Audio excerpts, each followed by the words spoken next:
So it looks like we are streaming live, and thank you. Sure. I'd like to make a motion to open the meeting of the Sanitation Commission. Second. Did you second, Lorraine? Yeah. Okay. All those in favor? Aye. Okay, so there are all the big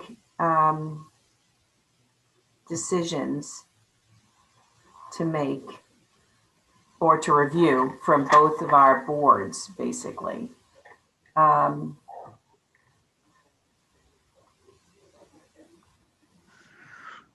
Okay, so the first item, are you okay with the agenda, Lorraine, or do you want to make any changes, or do we need to revise it? No, we can go in this order. Okay. Fine. So number one is the proposed curbside garbage collection, which is, of course, a change to our laws in both communities. Right. And I understand from you, and I've communicated to you as well, that our board in the town is in favor of moving toward curbside collection. And it sounds like the board in the Village of Larchmont is too. Yes, I confirmed again last evening. Okay, great. So then how, Steve, what are the mechanics for us to make those changes to the laws? I don't think we're making any. Oh, you mean, never mind. Go ahead. All right, let me if we're doing it, there was one other change in the law that would have to be made, because right now the law says, and I did miss this in the first go around, that you can put out no more than 3 35-gallon barrels. But we are now selling a 64-gallon barrel, which is actually quite popular. So, Steve, that's written into our original law? It's written in the town's law, and I'm reasonably certain it's in the village law as well, that there's. Well, I'll double check, because hopefully it's not. I do Go ahead. think it is there. It is? You sure? If you'd like to check, go ahead and check. But I'm. No, I mean, I yes, because we. Well, I can check. Do you want me to check real quick? I got it. You can keep talking. I'm checking my code right now. The reason that I mention it is we'd have to make that change. Now, at the last commission meeting, we had sort of come to the conclusion that the exemption for the disabled and the handicapped would become an operating policy or administrative policy of the commission. So I did send to you, hopefully I sent it to both of you, a draft of the exemption policy that I put together for you all to look at for both the elderly and the handicapped. So the mechanics of the curbside would be to make that one other change in the 3 35-gallon barrels. Other than that, just to change the word to curbside in order to move forward. I don't think we need another change. The question though is, do we require an additional public hearing with the change in the weights? You know, it could be with the language change for the weights. It sounds like technically it's it is a change, but in reality, you know, people are already using those cans, and it seems that, you know, in practice, it's already been a change. Right. You probably should also have some limitation. I mean, you know, we don't enforce this very often, except, as I mentioned last night or the night before at the town board meeting, that, you know, unless somebody puts out a whole front yard of garbage, we rarely enforce this, because 95% of the people live by the limit, if not more. So just to jump back for a sec, you said it was, the limit was 30 gallons in the law? I think it's 330 or 335. Okay. I only just have that it's capacity not to exceed 30 gallons. Okay, so it's one Container. Okay. No, you know, it shall be placed in metal or plastic containers having a capacity not to exceed 30 gallons. And it doesn't say how many, Lorraine, just that? It doesn't. Then it just gives a limit for how much weight each container can have, which is 75 pounds. Okay. You know what? That probably dates back to when we used to pick up the ash from the apartments and they were all set out in metal garbage cans. Okay, well then actually we're probably okay. But we probably should either take it out altogether or amend it or make it an administrative policy. I do think you want the commission to have some enforcement arm for someone that just puts out, an extraordinary amount of garbage. And I think that we have not enforced it very often, but we have. When you gave the new draft law, were we looking at the same draft law? No, that was, I thought the assumption was that they were exactly the same and the change was, now you're making me nervous. All right, don't be nervous. I don't think it's, a huge issue. I think what we'd have, the worst scenario is, hold on, let me look at our law. Hold on. I need to see what law we put forward at the public hearing. That's what I need to see. Oh, okay. That I can do. Hang on. So I'm gonna find that on my.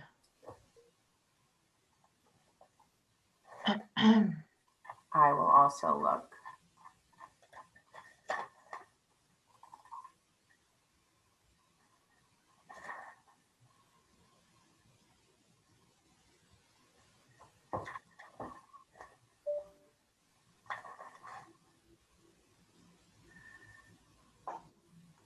Hey, Gail, can I have the October 7th agenda package, please?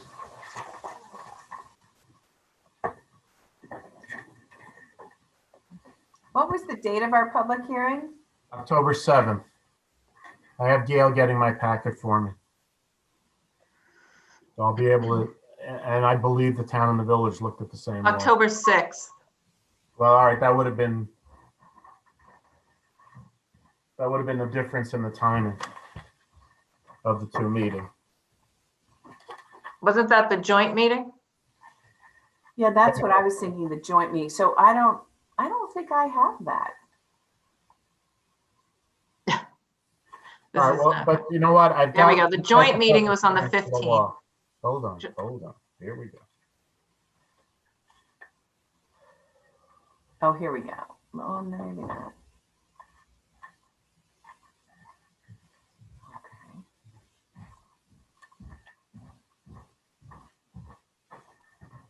All right, so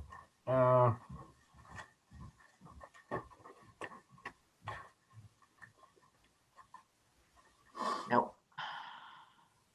all right, here we go.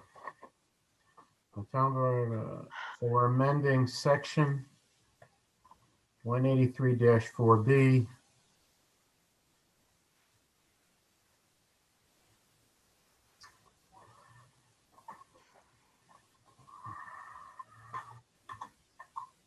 Municipally solid collected waste of private dwellings shall be placed immediately adjacent to the curb in front of the residence. It shall be placed to the house side of the curb, not in the street. If there is no curb, it shall be placed on the edge of the property adjacent to the paved area, but not in the street. The municipally collected solid waste shall not be placed out in plastic bags. Waste set out for collection shall be placed in plastic containers sufficient in number and capacity to store the collected solid waste, subject to limitations prescribed in this law. And then talks about the time for set out. Now, the other thing is we had the senior exemption in here, Nancy. Oh, so that is a big change. Oh, God.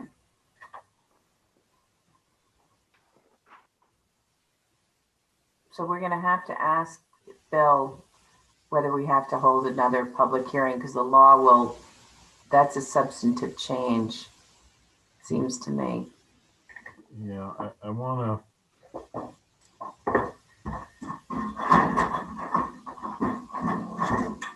Oh my God.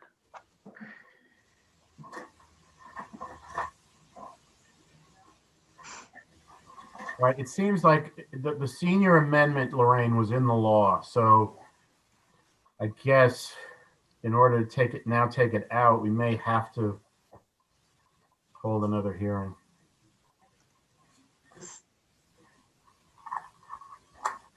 The senior? Yeah, the first we- draft of the law had the. I don't same think we exemption. had discussed taking the senior out of the law. We had just discussed not putting the disability in. Okay, all right. I thought we had discussed both, but Nope. Not according to my notes. I'm still having trouble finding the draft law that we had a hearing on. Me too. Can you send us the draft law? We need that. yeah, I yeah. mean, because unfortunately, I can't find the documents that were.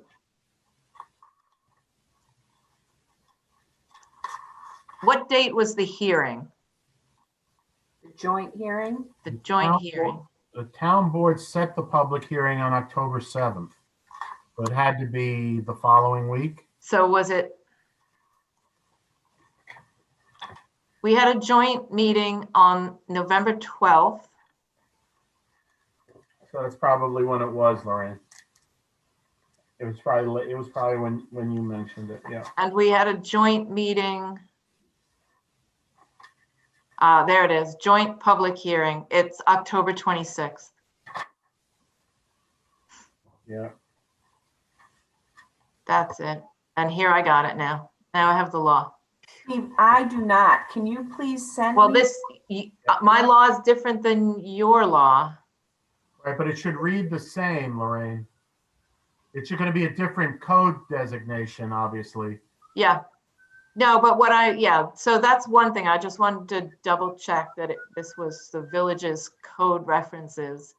But if my code is different from yours in terms of those containers, then I may be able to pass this without Right. having another hearing. That's what I'm getting at. All right, let me just check. I was operating under the fact that I think you had said to us that our codes were exactly the same. The code, I mean, the designations are the section sightings are obviously Yeah, different. no, obviously, right. Why can't I get out of full screen? So Steve, could you send me a copy of the proposed law that we had? Yep.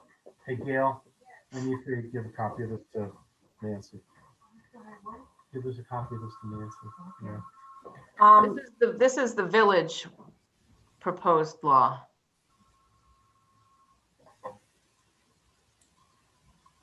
So all we did was we changed the location of pickup, Yeah. and we added in the senior citizen Yeah. exemption. It's reading exactly the same as the town. Right. But what I have to do now is, so you're saying that what size cans do we now sell? Are we promoting larger than 30 gallon? Yes? Yeah, we sell 30, 32, 48, 64, and 96. The 96 are primarily used by the commercial entities that don't use dumpsters, though. I doubt there's very few residential. Gets a chance.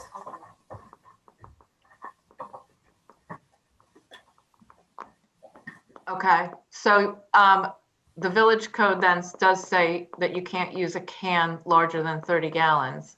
Yeah. And if we're going to, we're selling them bigger, and we're going to require the use of commission cans, which we kind of discussed but haven't decided on. Clearly, we need to change that part of the law too. Right. So the question is, why don't we just put in, instead of putting in specific capacities, maybe we can refer to volume and weight limitations will be set by the commission? Yeah. Lorraine, you said your law says 35 gallon? No, 30. I can bring it up. No, it's okay. You don't have to. The town says 35. I have no idea why. Yeah, well. But it doesn't have a limit. Where I thought there was a limit of 3, there aren't. It just says collected waste shall be placed in a watertight metal or plastic container having a capacity not to exceed 35 gallons.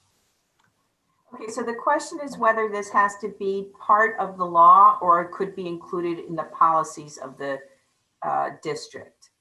And Well, what do you? Either way, it's a change to the draft law that we presented. It is. Right.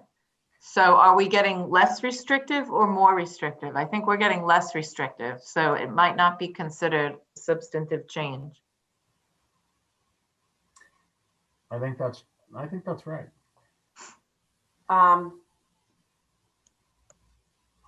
But do we want to put it, okay, that sounds fine. I would agree with that too, since it's getting, there's more, we can, larger size that we'll collect. But do you want to, Steve, would it be best to put it in the law or have it as policy? No, I like the policy idea. I think the law can refer to the policies, but that way going forward, if there's reason to change because there's a change in the collection procedure, you're not always running back to the law. I would assume, Steve, when the commission no longer exists in the expanded garbage district, then the town's law takes over regarding solid waste. Correct. And any policy is set by the garbage district or the town board. That would be correct. That would. And what you'd have to discuss is whether you would want to maintain some sort of a solid waste law just for your own enforcement purposes. Right, yeah. Okay, so then what we're talking about though is for this year, we need to change the laws in both communities to reflect the removal of the size containers and for the law to refer to the policies regarding weight and size of containers as well as exemptions. And Lorraine, I think that we did in the town talk about including the senior citizen exemption as part of the policy as well, just because it gives the commission more flexibility, but it was included in the law. And actually for this year, it doesn't, I guess it's just for 1 year. So it doesn't really, we don't have to worry about it as much. But the thought was, what if everyone gets an injection next year that makes you 20 years younger? And so maybe, the age changes or that kind of thing, that you want some flexibility. Right. I suppose. I definitely thought for the disability, the need, but we didn't discuss that, my board, because right. We didn't discuss that the last time we met. Right. We only talked about disability. And since it is only for 1 year at this point, in anticipation of the expansion of the district, maybe, having the 70-year-old rule in there is just fine for this first year. Right, but you're changing town law and town law, then you're gonna have to change town law again if you wanna, yeah. So right. It's sort of looking ahead to. So if we take out the senior exemption specifically and just refer to exemptions for disabilities and what, seniority? I don't know how you state that. Will be set by policy, will be set in through policy with,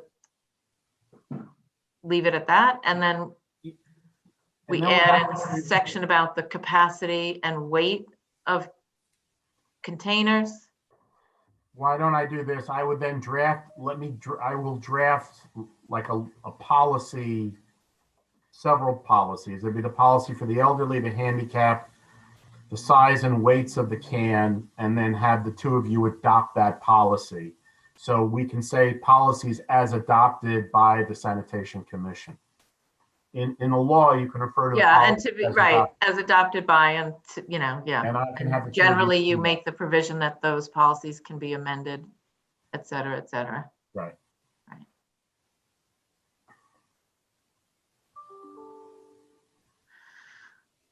Okay, so the question for us, Steve, is to ask Bill, whether that is a substantive enough change that we'd have to reschedule another hearing.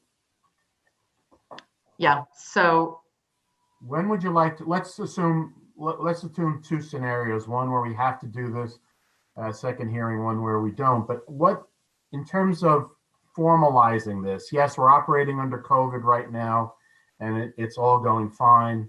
The question then is, how would you, what do you think your timing, your preferred timing for the two of you is to formalize this? well, if we didn't need a public hearing, my board was ready to vote at our next meeting, which is this coming Monday, the 21st. Okay. Otherwise, if we need a public hearing, that knocks it out a month or 5 weeks to our January meeting. I mean, I think with COVID in place, I don't know that makes a difference, except if you believe everybody's leaning towards it, it does go to the issue of which budget we adopt. So, there is a relationship between the budget and the final decision. So Right. Just keep that in the back of your mind. But it does seem that we've made the decision, both boards have decided to move forward. And so that's the budget assumption we're going on with. I would assume so.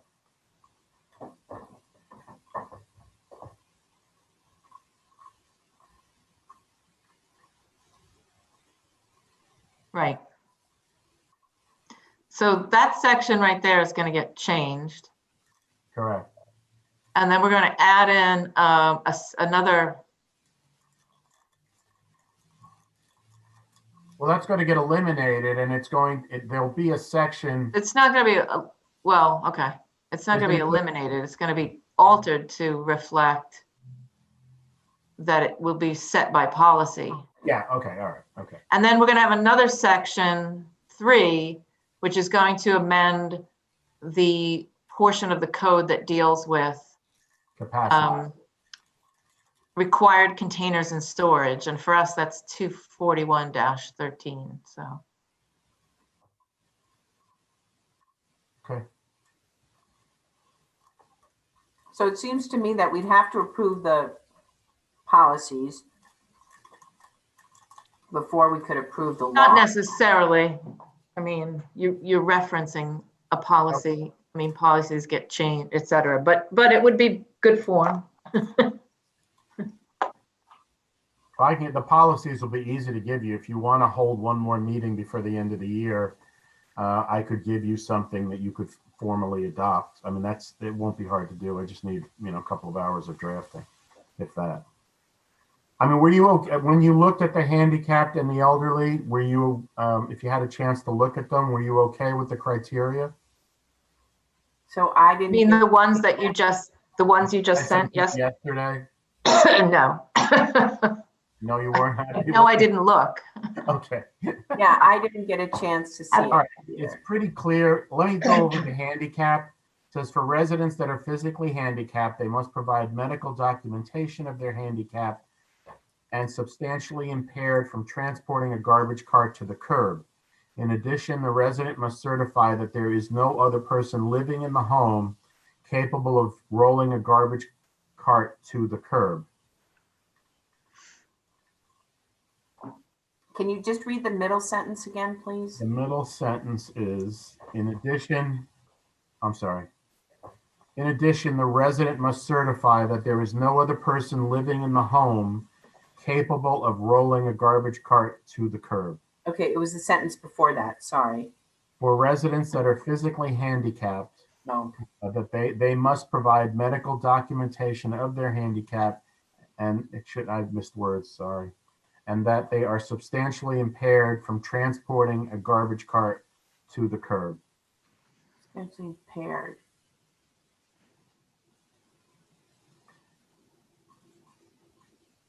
Okay, did you have anything other than that in mind, Lorraine?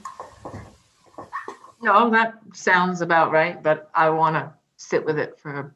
Okay.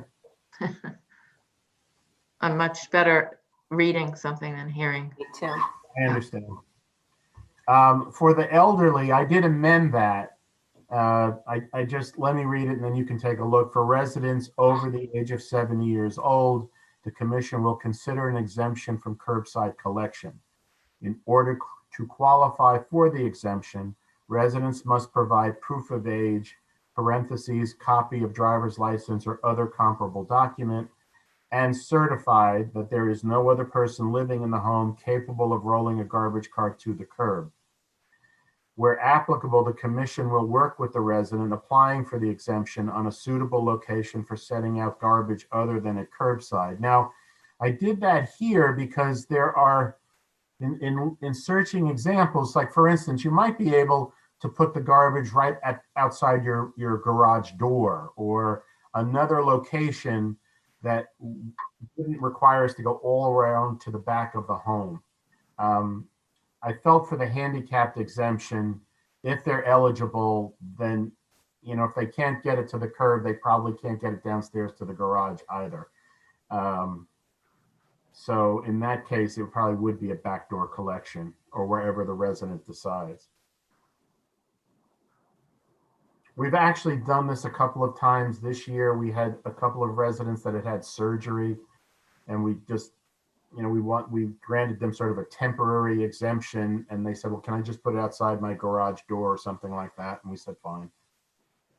I don't think we're doing that anymore. So take a look at it. And then in the meantime, I will draft the policy on the weight of the cans and the size and weight of the cans, and how you package the garbage for your consideration. Then at a subsequent meeting, I'll have you adopt both. The one thing that we did get a couple of calls about here was about the residents that are just putting the bag at the curb. And we have even discovered that sometimes the squirrels get to it, the crows get to it. So we do want to mandate that it goes in a container so that it's not so vulnerable. You know, we did talk about also requiring the new containers. Right. We talked about mandating that everyone use the commission containers, Yeah. not just some No, I meant the facsimile thereof, right? Because the ones we have really are tough and they close really nicely. They're really right. nice. No, that's what I meant. Those containers. Very exciting. They're very nice.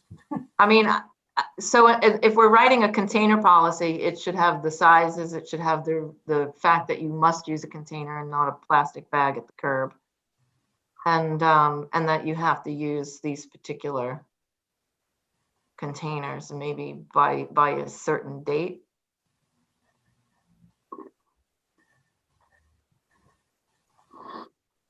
Well, we have to figure out if we're then going to just sell the cans at cost.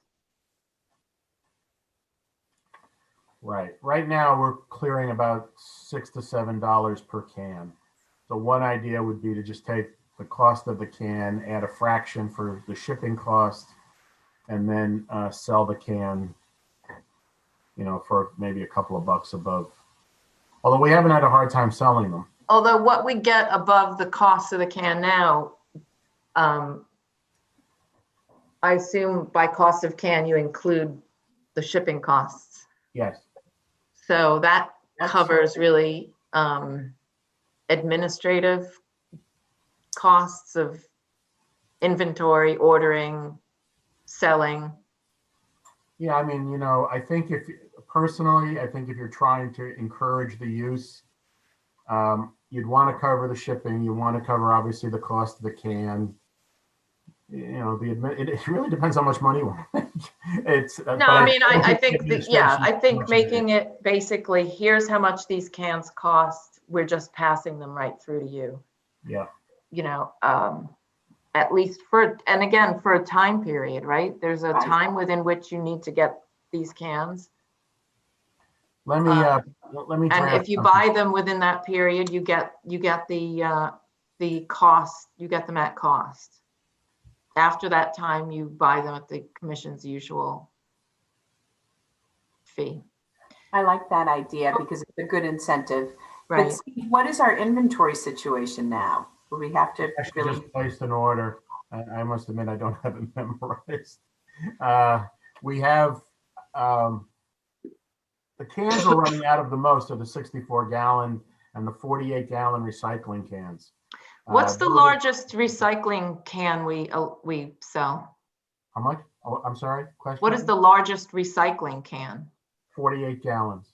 And is that, if that's filled with paper, is that like way too heavy to deal with?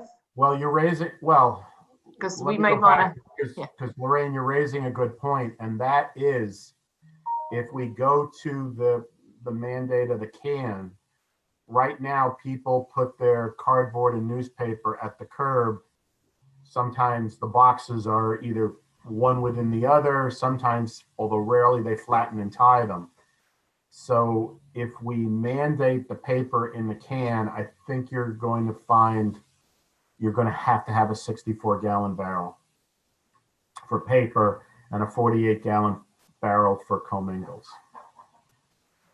Because it's just the bulk of the paper and the cardboard that makes it virtually impossible to put into a container. The cardboard, yes, but then I'm figuring, what if you have that large can and there's no cardboard, just newspapers?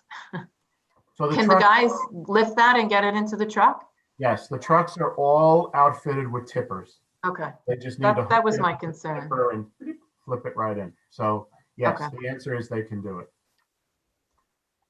Okay, and since recycling now is picked up only on one day a week, everybody would need 2 recycling cans. And that's generally how they're buying them. They're buying 2 cans. Some people are still putting the newspaper out in a laundry basket since we don't sell the bins anymore. But by and large, you're seeing commingled. Commingled is by far the most popular in the container, and some are using paper. Most are either still trying to use a bin. Mm-hmm. I would love to move to the mandate of the can, though, because that is a real, when you've done that 450 times in a day, that's the real backbreaker. I think we should do it. I do too. It's better for the crew. It's safer. It's neater because they close and you're not going to have bottles and paper blowing down the street on a windy day. And it makes it easier for us to move eventually to automated pickup. Right. Yes. Oh, absolutely. That's why we went to the toter can. And those one-armed bandits, they can pick up any of these size containers that we're offering. Yeah, they'll pick up even a 96-gallon container. What they can't pick up, and I think I told you both of the experience, some of the less expensive cans, when they get grabbed, they break them. We did have to replace one can during the experiment. So the toter has a very hard shell to it, so it's adaptable to the claw on the automated truck. Okay. All right, I will write up a policy on the cans, and I'll link that into the policy on the exemptions, and that can become policies for adoption by the commissioners or something like that. Okay, and then we still have the question as to whether or not we need a new public hearing on the changes to the draft law. Right. And if we do, whether we do it as a joint board meeting again or do it separately. We might want to do a joint then, and then we could just have the hearing and then at the end close it and adopt. It'll make it, maybe it'll just be neater than trying to coordinate various meetings and timing. Okay, I'll try and get those answers for you tomorrow. Okay. Okay. All right, that's very exciting though.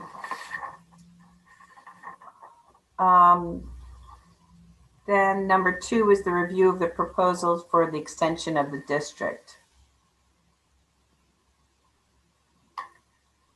Yeah, I mean, I don't know where you all are on it, whether you want to take a formal vote, if once you decide to take the formal vote, then the next step is for the drafting of the map, the plan, and what they call the report. That's what's in the law. That basically the document that we prepared for the ambulance district, we would prepare in respect to garbage collection and for the garbage commission, or the garbage district. And that's the document that will go to the village board first for, I'm not sure how Jim would want to do it, but you have the option of a resolution, local law, or ordinance. Then it comes back to the town board for discussion and adoption. And assuming that all happens, then the effective date is going to be January 1, 2022. And the dissolution of the commission would occur on December 31, 2022. And then what we would begin, we actually, we went a little ahead of ourselves to look into what are the implications in terms of transferring, like, for instance, the employees into the district. What is the civil service implication? I did have a conversation with the union representative and advised him of what might be happening. I said, this is still under consideration. They would, in the absence of the town having another sanitation department, which I'm not sure why he would have ever thought of that, they would apply to be certified to represent the sanitation employees in the town. The Civil Service Employees Association and AFSCME have what they call a non-rating agreement. So they don't rate each other's bargaining units. So it would likely be that they would slide over into the town as an AFSCME bargaining unit, which is probably better anyway. I don't know that I'd want a bargaining unit that represents that many employees in a town of our size. So procedurally, we know what has to be done, and it's just a question of whether this is acceptable to both boards.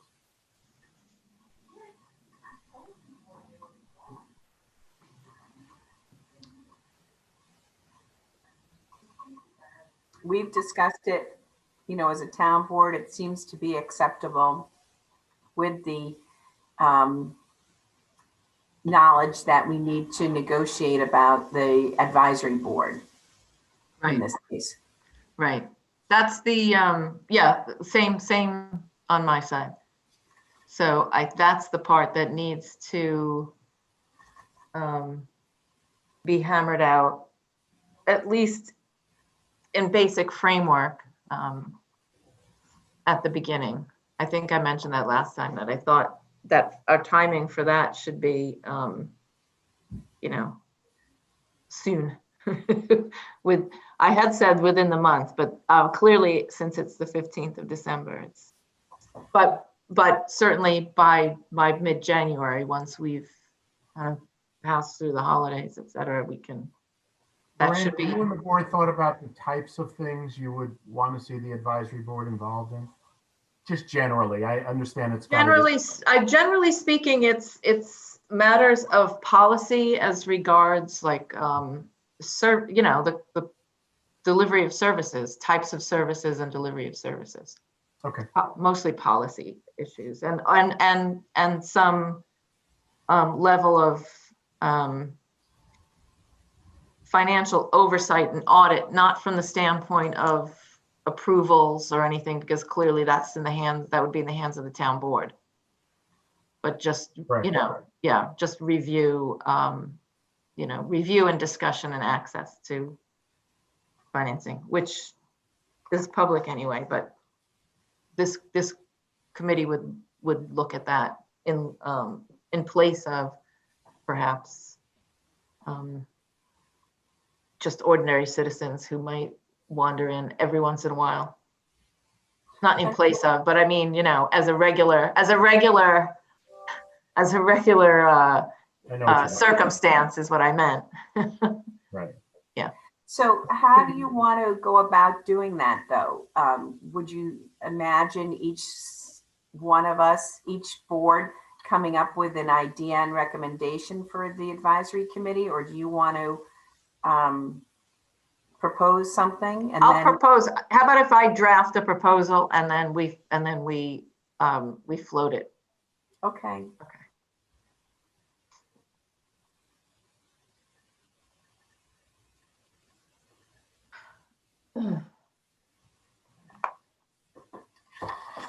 Okay.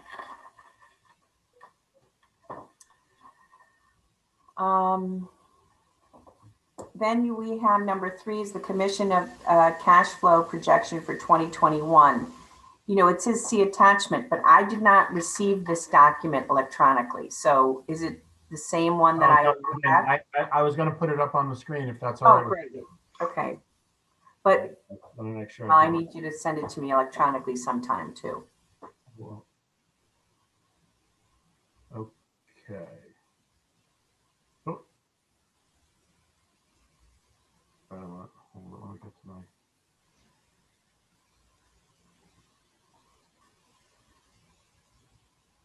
Okay, I assume you both can see this. Yeah.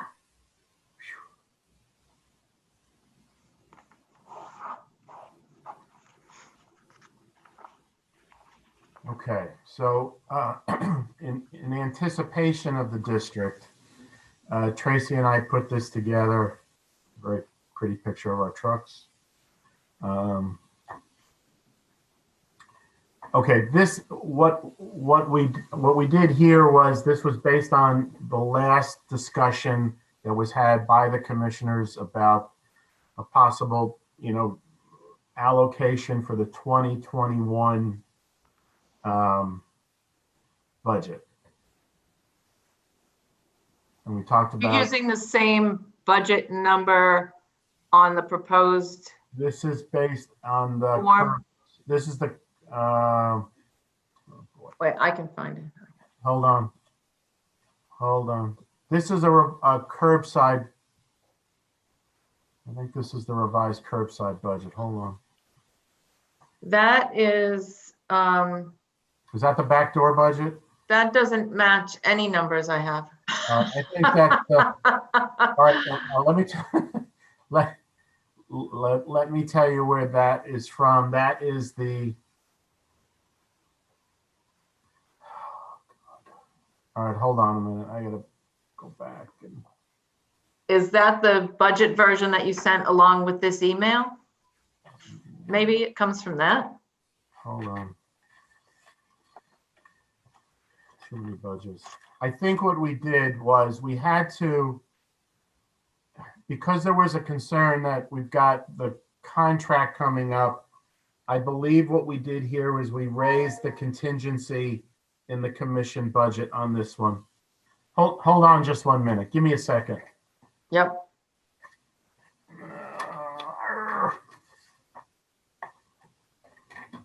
We all need multiple screens now when you're on Zoom. Yeah. It would be helpful to have other screens.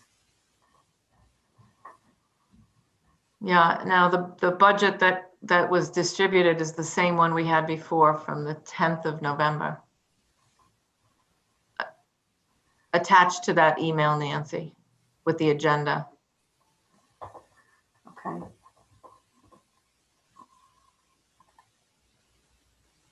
Take a look.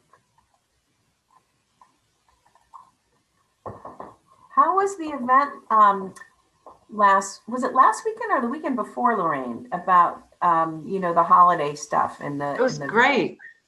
It was looked really good. nice. Huh? It looked really nice. Yeah, it was good it's a good thing they switched the date from Saturday to Sunday. So it was much nicer weather and a lot of people out and about. Town was hopping. I think they could have had carriage rides for another hour. There were people who were still waiting and were disappointed. Yeah, I saw them lining up. Yeah, and Santa and the snow globe was the 3 million kind of oddly festive. The 3,498,000 was a swing in the contingency for the commission. Okay, because of the, as we're going to discuss later, some of the cash flow issues that that both the town and the commission would face. We threw more money in the contingency so that it was 130. Well, I'll need to see that budget. I will say, I will give you that budget. Yeah, I because, realize you I know, said- so we're talking about abstract numbers now. Because I don't have the I budget. will That's send you okay. a Now at revised least we budget. know, yeah. Yeah, sorry about that. Well, wasn't it the same budget that we were just seeing on your screen though? No. That's not a budget. Lorraine's right. That's a That was number. It was cash flow. The budget I sent out to you is not the right budget for purposes of this analysis. That was the first version of the draft budget for both backdoor and curbside. Right. Okay. Then when we started to look at the cash flows and got nervous about the cash Right. flows in the commission, we made that change. I will send that revision out. My apologies.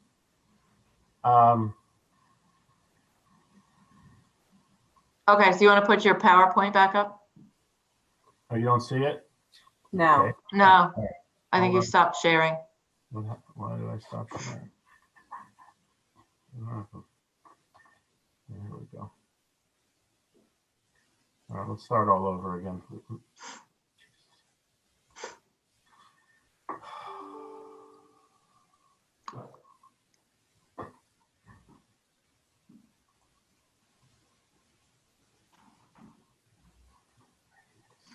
Okay. You see it, Lorraine? No, No, but- she doesn't. She's watching you flummox around is what she's but watching. I'll share it. How about that? Good? Yeah, now I gotta You get guys see it? Yep. All right.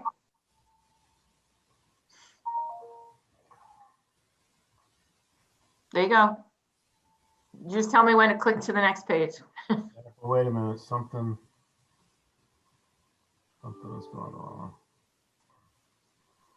Something has gone very wrong here on mine.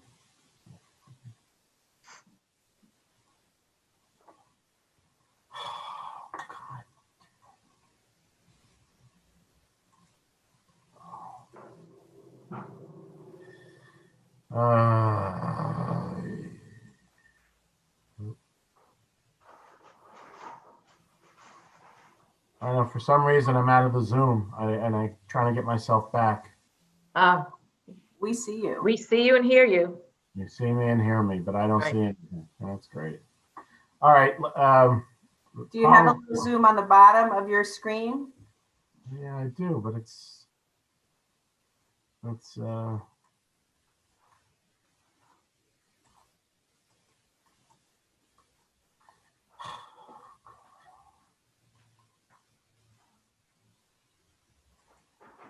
there we go. All right, that seems a little better. All right, well, okay, I can, if you want to go to the next screen, you can, Lorraine, I appreciate it. So this was this is based on the 2020 budget. So we deal here with the differential in the share between the town and the village. So that you can see what it would have been. And now what we do is the Village of Larchmont's share paid was 1,372, which is a revenue shortfall of 241.67. And then if we go to the next page, so here's how we calculated fund balance. This was the fund balance 1,120. And then the projected revenue and expenses. This is the actual available cash for distribution. And with the village's shortfall, the available cash, had there not been a shortfall, would have been 664. So if you go to the next page. Just a minute, because Go ahead. I'm not sure about those Okay, go ahead. numbers. Which one are you not sure of? The available cash for distribution number. I have to, compare that to what the spreadsheet we had earlier. Okay. If you'll give me a moment, I'll try to locate it and just compare, so I know that I'm looking at.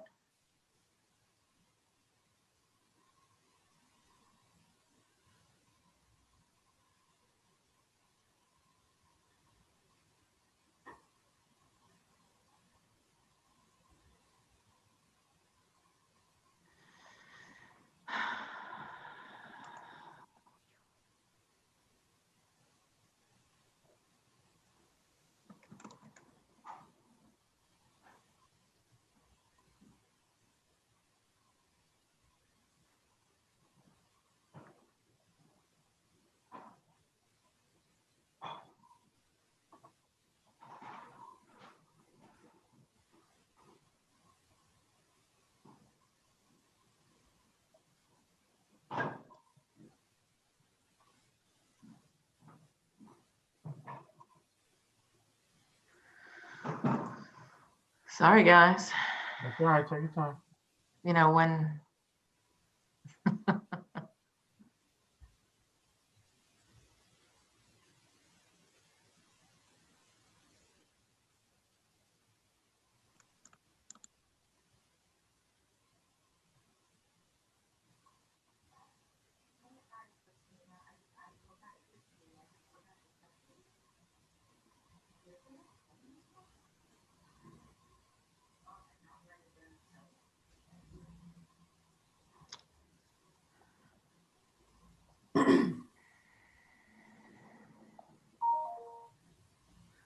well, look, let's just move on. All right. I'm stipulating that the numbers, I have to verify the numbers, but Okay. we can move on. That's fine. All right, so go to the next screen.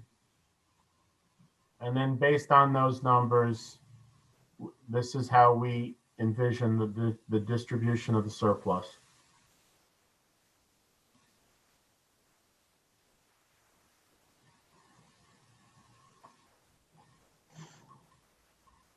Okay, now, all right, so now if you go to the next one, there's some cash flow concerns that are somewhat new for the town because of, we've always had our tax collection in April, but this year we don't have all of the extra revenue we normally have. So we looked at the town, the way this has worked is the town pays its share of the commission over 12 months. The village has traditionally paid it in 7 months, and they've, in essence, doubled up their payment. We do it over 12 months. So what we would prefer to do is the distribution of the surplus is to do it in May to the village and June to the town, just to make sure there's enough cash for the commission to operate January to June. Now, there are two. Generally, if we pay the workers' comp in advance, we can take advantage of a $7,000 discount. When we thought of everything that was going on, the fact that we're looking at the last year of the commission, we thought maybe what we ought to do this year is just make the even payments, forego the $6,700. If you think about it in the scheme of things, it's not, it's not significant. And then if you go to the next screen, we did a cash flow chart. And that's how we look at the cash flows.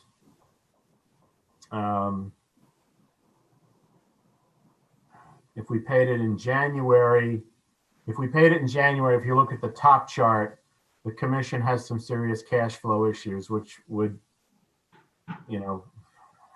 what's happened in the past has sort of been made up by the town, and then we balance it all out at the end. If you go to the chart below, if we just pay the workers' comp, distribute it over the 12 months, and then you see that the cash flow issues for the commission are not as deep, and we can find a way to make the commission work. And then when we get to May, when, Talking specifically about for the top chart, yeah, February and March, yeah. the commission never runs out of cash.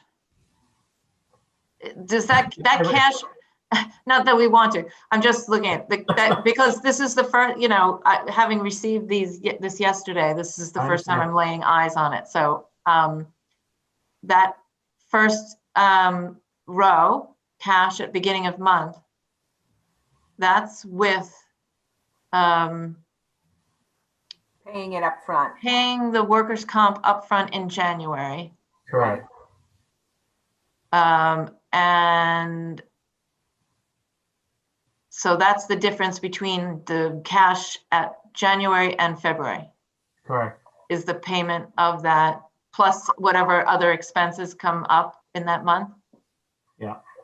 Okay, so, When the town is all right, not it's significant. It's a $300,000 difference, right? Yeah.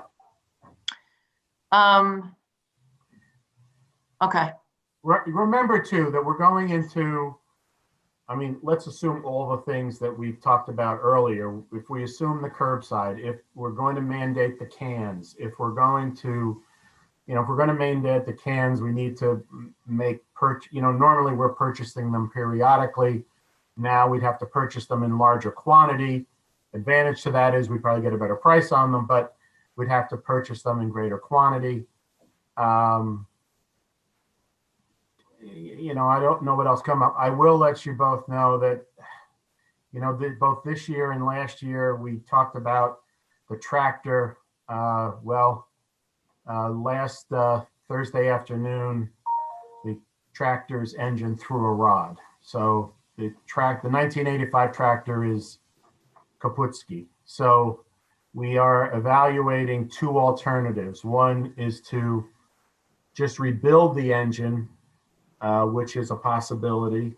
Question is whether you do that on a 1985 vehicle. And we also reached out to a couple of truck dealers, and I'm going to reach out to the county to see if we can buy a used tractor. I don't think we need a new one, but there is the practical question of, do we spend about $22,000 to rebuild the engine on a 1985 tractor? And so we do have the 2000 tractor, but again, if that goes, we can't move the trailers around and we can't transport material to Port Chester. And so, it becomes more complicated for us to operate. So these are just the types of things that can happen. And I just assume we have the cash in hand. And really all we're proposing here is delaying the distribution of the surplus until the middle of the year. And I think in this instance, with COVID, with the changes, with the uncertainty of what's happening, this is the one year we should unfortunately forego the savings in making that lump sum payment up front. It just puts way too much pressure on the system, it seems to me. And I agree with you. Tracy and I kind of made that decision that we probably should just, All right, so if you go to the next. This has to do with the garbage district. And again, using all the same numbers.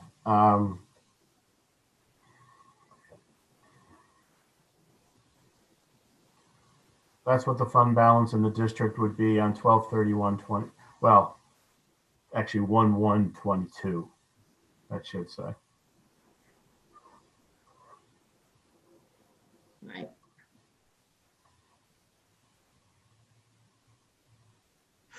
Your fund balance policy is to have 20%? Our fund balance policy is 15 to 25%.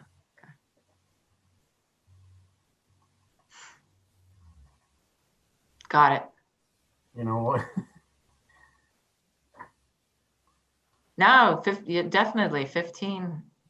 Yeah. That's a base. You know what, Lorraine, if you look at all, remember we have 9 budget funds. Which right. You know what? So the policy, we waiver on the policy. we're okay with 15%, for instance, in the street lighting district. But when you get to some of the other districts that can have really serious unexpected expenses or occurrences, we moved closer to the 20 to 25. I assume you have fund balance in the garbage district because you have a contingency line in there that. Well, we have a fund balance in the district now that we try and maintain. I can't remember what it is right now.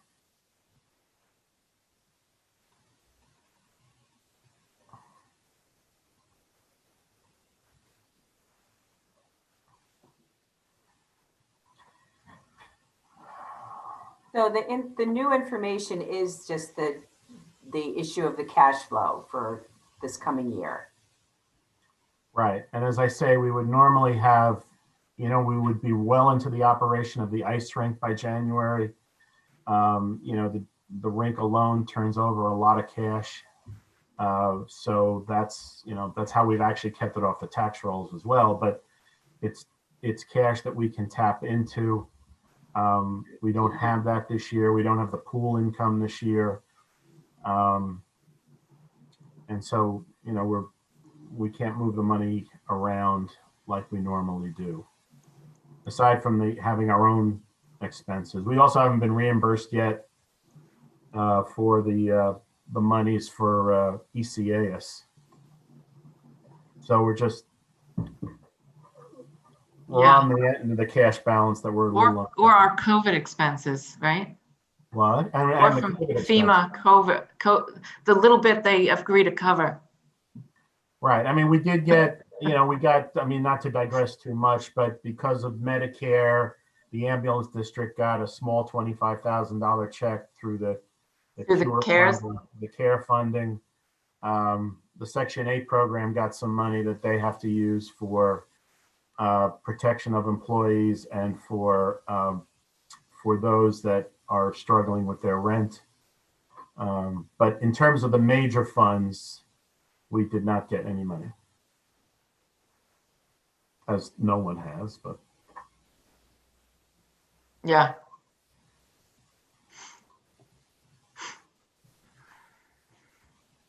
Yeah, we got nothing. we got nothing. We got no CARES money at all. Yeah, well, the COVID money is so restricted. As a matter of fact, the COVID money could not be used for the distribution of masks to residents. It could only be used for masks for employees. But then there were other things for the town that it would not cover. Like the changes that we had to make in Village Hall to like put plexiglass windows and doors and stuff, not count, doesn't cover unless it's temporary. The sheet of plexiglass is covered, but there's no consideration of like what does your building actually function like. So we had to put them in our doors. We actually said to the FEMA rep when we were talking, we said, well, how is it that you'll pay for a mask, but you won't pay for the screen that's protecting the same employee? Obviously, they didn't have a good answer. Right. And everything is relative to both communities, but for us, the screens were a significant expense. We had additional, they won't cover we bought the ionization machines to clean the building. Nope. You can use those when COVID is done. Well, that's true, but we wouldn't have bought it if COVID hadn't been here. Yeah. A lot of expenses not being covered. There is no love lost for local municipalities in this. No. Yeah. Yeah. And I still don't know what we're going to get for ECAS. All they've done is declared it a federal disaster area, but they have not identified the reimbursables yet. Right. So it's just not a good year for cash in our pockets, so to speak. No, not at all. Okay. I mean, I understand what you've presented here. Okay. Yeah. Are you okay in concept of spreading out the workers' comp payment for the year? It seems based upon this that makes sense. But let me have a day or so to absolutely okay. go through the pages. Should we go to the summary? We skipped the last page. Then the question is whether, we talked about, the two of you talked about sort of a compromise apportionment, if you will, and I don't know where you are with that at this point. It seemed that our board found it acceptable, and that we could move forward with that allocation. I'm not sure what your first point here means, where you say it's based on all tonnage. And Well, do you it's remember really earlier in the year, you asked me to prepare, the two of you asked me to prepare a report that showed all tonnage collected by the commission. It was the organic, the commingled, the paper, as well as the garbage. And so that was to give, because there were questions about the apportionment, this was to recognize all of the activities of the commission and all of the tonnage. And if I remember, I will pull that report out and resend it. If you don't readily have it, I'll resend it out to you. That bumped the number for the town a bit because of the organic. So the garbage was pretty much what we've always seen, that 5347. The paper and the commingles. Well, remember, we only weighed commingle for 1 month because we have no way of weighing the commingle. We don't have a scale, so we used the suburban carting scale for a month. So that's how I think that's how we started to approach some sort of a compromise, because it is the last year of the commission. The last year we'll have to worry about it. So we, the two of you talked about these numbers. So that's how we came to it.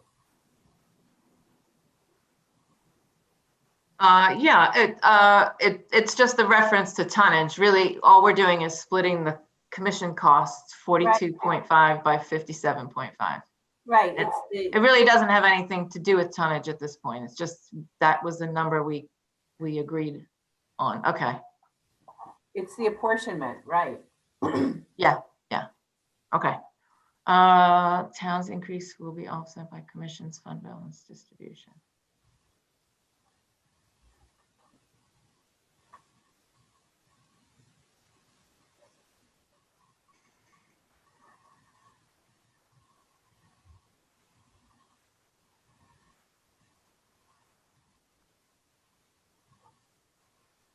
So you're saying that the difference between what and what is your increase?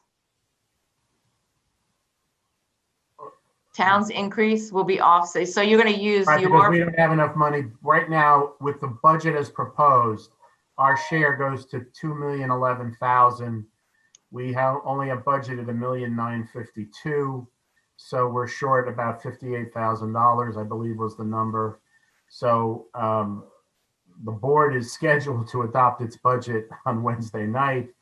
So we recommended to the board that certainly the garbage district will not be out of money by June.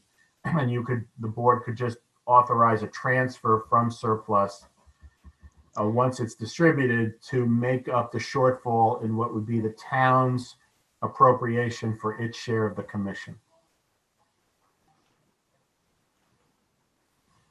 So once the town's portion of the commission's fund balance is distributed, you will use that to balance your fund. Okay. That's that $58,000 that you see there, the 58. Right here, right.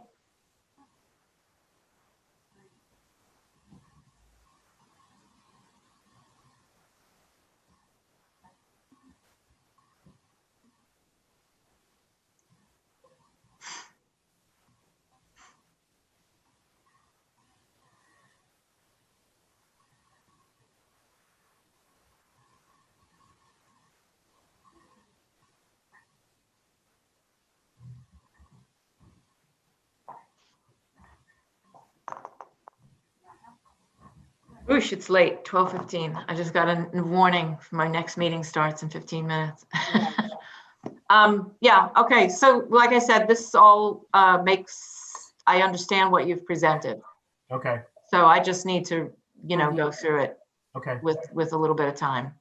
All right, so I'm gonna send you And then we need the revised budget. revised budget upon which this was based. And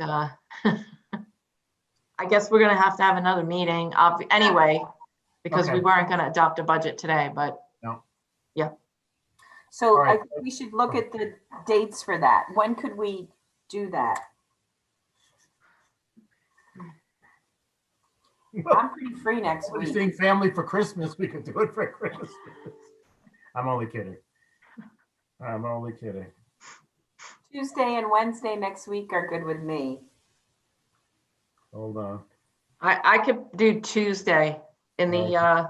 early afternoon. Okay, like 1 o'clock? Yeah, 1 o'clock works. Hold on. What's the That's date? the 22nd. 22nd.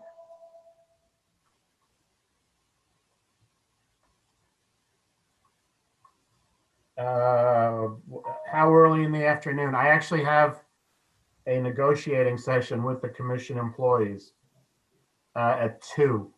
Could we do like 12:15? What? How Yeah, about 1? I can do 12:15. I think he's Okay. saying he doesn't, I have a meeting at 2 o'clock. I mean, Okay. I could, Fine, if so it's let's really do a problem, 12. I push it back an hour. Is that helpful? If I I push can it do, to I can do 12:15. I can too. Okay, so then let's All put in 12:15. Mm-hmm. Okay, Lorraine, though, will you let us know if you have questions or need additional information before that? Yes. Because I'm just worried we've got backed up date-wise. Okay, But Lorraine, before you go, the county bills that I sent, I'm wondering whether that's the packet that you say you were missing months? Yeah, the county, yeah. All right, There's only 58 pages in the file you sent to me, and each month is about 7 pages, so I'm missing 4 months. all right, let me, I'm gonna resend it. Okay? Yeah, I'll resend it this afternoon to you. It must have skipped. I'm gonna use a bigger scanner because I use the one on my desk. I'm wondering whether it started to suck multiple pages through. probably. Yeah. All right, That's- I'll resend that to you and then just let me know if it works. You understood the issue of premium point? I sent, right before this meeting started, I sent you 3 additional questions. Okay, Thanks. all right. So if there's nothing else, I need a motion to adjourn. Okay, thank you. Thanks. motion, second. Motion, second. All All those right, in thanks, favor? everybody. See you Aye. later. Thanks, Aye. Jeff. Bye. Bye.